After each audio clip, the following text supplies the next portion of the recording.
when you're first starting out, it can be a very difficult thing for sure, because you have no idea what that even means, and you're kind of like, oh, so I just think about this, or I just say this goal. Warning, the following presentation is intended for mature audiences. It includes stigma topics like sex, addictions, mental illness, adult dialogue, and strong language. Viewer discretion is advised.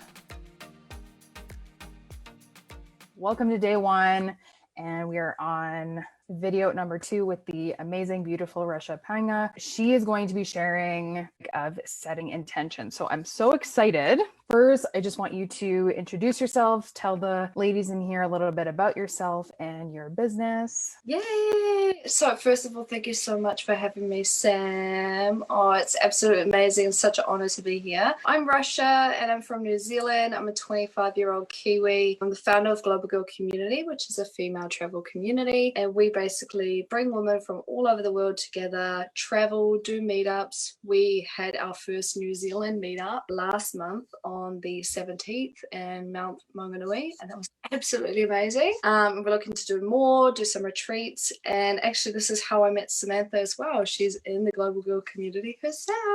And yeah, I'll just be sharing a little bit about my journey, how I became a digital nomad, and I'll share some secrets about how I set intentions and follow through with them. Yes, I'm so excited. Why do you believe it's important for women to build their confidence? Hey, I love this question because you and I both, we surround ourselves with women in business. We both have communities, and I think we love to empower women to also strive in whatever it is that they want to do with confidence. I think it's definitely important to build confidence for anyone. I feel like with our businesses, we have such a passion for what we do. Because we've created our businesses around women, we know that the most with the community of women that we have around us. And through that, we connect on an emotional level with them, on a personal level, and we're women ourselves. We're strong, we're confident, we lead by example, and therefore I feel like we know how to do that best. And I think that's important for women of our age and in our communities. Oh, I love this. Okay, so next question is, what is the most confident thing you've ever done? So there's definitely been 2 moments. So one was when I went nude in a wellness studio in Bali in Berlin, Germany. Anyone who probably comes from New Zealand would know what the current mindset around nudity is. I definitely would say before it was more and more conservative, but now it's slowly getting a bit better. But that was definitely like a huge confident booster for me. It was scary at first because it's not what I'm used to in my culture, but it was completely liberating. Another one was I had a photo shoot all around Rusha in Valencia, Spain. And I bring all my clothes with me, and I was doing multiple different shots with different types of outfits. So I was changing in public on the street, like literally just in front of everyone. And people were like walking past, guys were catcalling, and I literally just had one focus and I did my thing. And I got it done. And yes, of course, it was nerve-wracking when people were being crazy and looking at me and giving me the eye and stuff. I did my thing, and yeah, liberating. Oh my God, I love that so much. And girl, I feel you. For one of my photo shoots, it was outside and I didn't have a place to change. So I was like squatting down by the car and like taking off my like shirt. And they're like, "Are you okay?" I'm like, "I'm fine. I'm just going to change quickly. We're going to be okay." But yeah, people were looking at me and I'm like, "I'm just doing this. I don't have time." So I totally. You're just focused, determined. Definitely. My next question for you is like, how did you decide to become a digital nomad, and like did you have a plan B, or did you just like decide like that was the thing that you needed to do? I never have a plan B. There is only plan A. You can ask my friends, they know the go. With that, I generally just decide what I want and what I really enjoy, and I go for it. And I don't have any other plans besides doing that, because when I have a plan, I kind of commit to it, and that's a decision I make with myself, and I just go for it. There is no plan B for me, girl. Oh, I love that you were just so committed to that, and you're like, no, I'm gonna do it. There's no other way. I just have to make it become a reality for me. What was there that stood in your way, if there was anything that you had to navigate through? Okay, so A big thing that's just recently happened and is in the current time frame of what's going on, COVID is what I'm referring to. My partner and I set out a plan in 2016. We were here in New Zealand that we were going to go over to Germany for him to study because New Zealand's expensive, Germany's free, so it's best to ship ourselves over to Germany. And in that stage, I can learn the language, learn his culture, meet his family, friends, all that kind of stuff. And we had a goal. Our basic goal was, well, not basic, our long-term goal was for him to get his degree and then for us to come back on this side and settle in Australia. Obviously, the degree has taken about 3.5 years. And just right before he was doing his bachelor thesis and right before he was about to hand it in, that's when COVID was breaking out and it was going crazy. And that was literally like he had to race against time to quickly get his degree his thesis in so that he could actually graduate. Luckily, he just got it in and we had to quickly pack our entire lives, which we've been there for like 3 to 4 years in Germany, so you can imagine so much stuff. We had to pack our entire lives in this little Peugeot car, drive all the way to Berlin to be with his family because all the siblings also went back home too, so we're all stuck in the house, in the family house, and bunking down because of the situation. Literally, like, he had only just got in there for his bachelor thesis, otherwise he probably would have had a few more months, and then it would have been a big trouble because my visa time was running out in Germany too, so there was no question about it. He had to get it done. He just got it done in time, and we literally just made it to his parents' house before like restrictions and guidelines and rules started to go out, and the whole lockdown and everything started to go on. So timing was everything for us,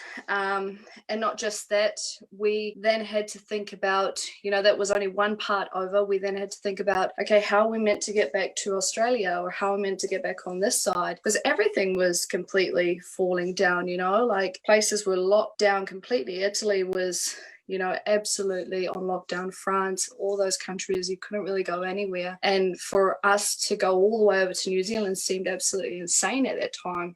But my visa was running out. I really had no other choice. So we basically just took the courage and we thought, like Australia is closer to New Zealand than Germany is, and my only option is actually to go to New Zealand. So in a sense, it kind of did work out for us. It was even crazy that COVID got in the way of that because it made us have to be like on another level of researching, staying on top of updates within not just Germany, but New Zealand and Australia to know how we're going to get ourselves from this country all the way on the other side of the world, which would have been New Zealand. We had to go through all this visa process, which took months and months long, to even have my partner be able to even be allowed to apply for a visa. And so COVID definitely stood in the way. But we managed to navigate around it. Like I said, there's never ever like a plan B. There's always a plan A. It's just finding the ways of getting around it. And that was by doing our research, staying on top of updates, always being a day ahead, as much as possible, getting the work done that needs to be done. Let me tell you, it's not for the light fainted. I'm pretty sure a lot of people have been through the same experience, which there is quite a lot of Kiwis and their partners who are foreign have been through the same experience as I have, and everyone is completely exhausted. So it's definitely a very big challenge, but we made it, and not once did we deter from our goal. We definitely knew that we were going to go to New Zealand, and we knew that it was the best place for us to be for when Australia opens up, and that we can finish our plan and safely be in a safe place, which New Zealand currently in the world is a very safe place. So we're here, we're safe, we made it. And we're this much closer to our big goal. Like you stated earlier, like we've known each other for over a year now, and I've been like following your COVID traveling, and I've been like quietly like cheering you on the other side of the world and being like, oh my God, I hope she's okay, and I hope they get here and there like safely and everything works out. And I am so happy that everything worked out with timing and everything, because like you said, your visas were like expiring and there was like this time crunch, but I'm just so happy that the universe had aligned to have everything work out for you guys in due time. Oh, thank you so much. What I'd love for you to share is some advice or encouragement on someone that's dealing with setting intentions and following through with them, especially with like something huge like COVID happening, or even something else maybe coming up in their life? I feel like, I mean, I can only speak from experience, and I feel like I never worry about how I'm going to do things. It's more or less setting an intention, so setting a goal,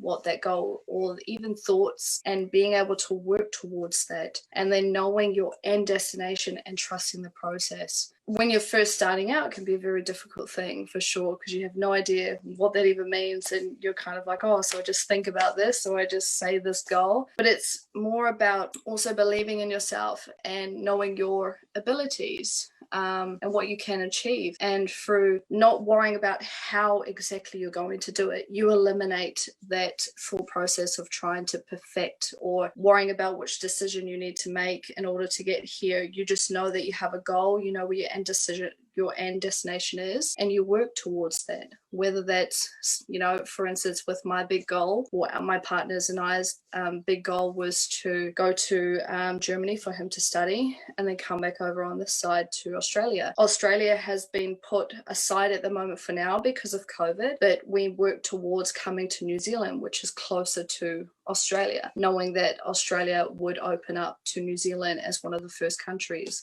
So research that goes behind that, keeping up to date on things, but not worrying about how exactly you're going to do that will help you a lot in being able to set your intentions and follow them through. Thank you so much for reminding all the women in here, because I know, at least for myself, that trying to perfect everything and obsessing over making sure that everything is perfect can sometimes ruin the process, and it can really get you off track. Because like you said, you're like, oh, well, this isn't exactly the path that we wanted to take, but here we are, and like, we're still on this journey, but you're not like worrying about all that, which is incredible, because it's hard not to, especially as women. Like, we're kind of taught to like worry and micromanage everything, and to let go, and to just be in that more feminine energy is amazing. How can women build their confidence through setting intentions? So I'm a big advocate of practice makes perfect, honestly. Practice